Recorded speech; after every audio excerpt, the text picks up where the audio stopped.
और हमारे साथ प्रशांत गुप्ता जुड़ गए हैं न्यूज रूम से। प्रशांत, महाराष्ट्र की राजनीति के लिए अगर अजित पवार का ही अगर राजनीतिक करियर देखा जाए, किस तरह से उतार चढ़ाव से भरा रहा, उनका सीधा बेबाक अंदाज, अपने परिवार से अलग हुए, पार्टी में दो फाड़ हुई, उसके बाद भी जो जुड़ाव उनका अपने कार्यकर्ताओं से, समर्थकों से, परिवार से बना रहा, ये भी एक बहुत ही अजब संयोग कहा जाएगा। ये भी हर कोई कर नहीं सकता इतनी आसानी से।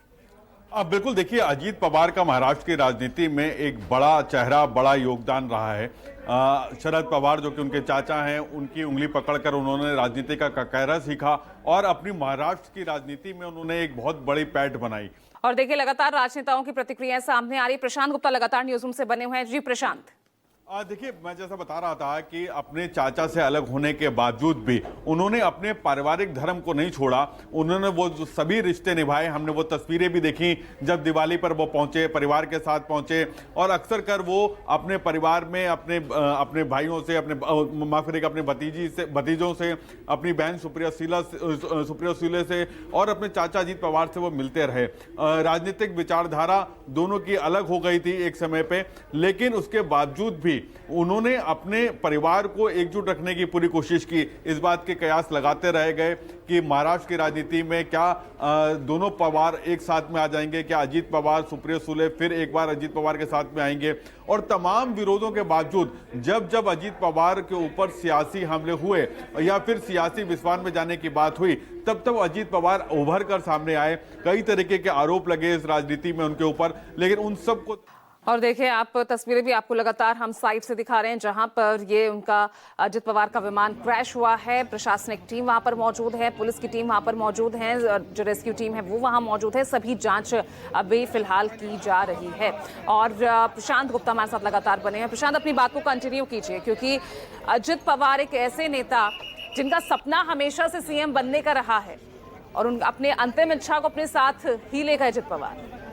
बिल्कुल देखिए, अजीत पवार महाराष्ट्र की राजनीति में एक बड़ा नाम थे और जब कांग्रेस शिवसेना उद्धव ठाकरे गुट के साथ में मिलकर एनसीपी की सरकार बनी थी, तब उनकी एक बड़ी इच्छा थी कि एनसीपी की तरफ से मुख्यमंत्री चेहरा होना चाहिए। हालांकि वो उस गठबंधन में डिप्टी सीएम भी नहीं बन पाए थे, लेकिन जिस तरह से उठापटक रही पिछले, अगर हम 10 साल की राजनीति की बात करें, तो उसमें अजीत पवार का पूरा राजनीतिक करियर काफी उठापटक रहा और आखिरकार में उन्होंने अपने चाचा से राह अलग कर ली, जुदा कर ली, और उसके बाद वो बीजेपी एनडीए के साथी बने और एनडीए में जब सरकार बनी तो वो डिप्टी सीएम बने। और देखिए, डिप्टी सीएम के साथ साथ में के अलावा अगर हम अजीत पवार की बात करें तो बहुत स्पष्टवादी नेता के तौर पे जाने जाते हैं महाराष्ट्र की राजनीति में।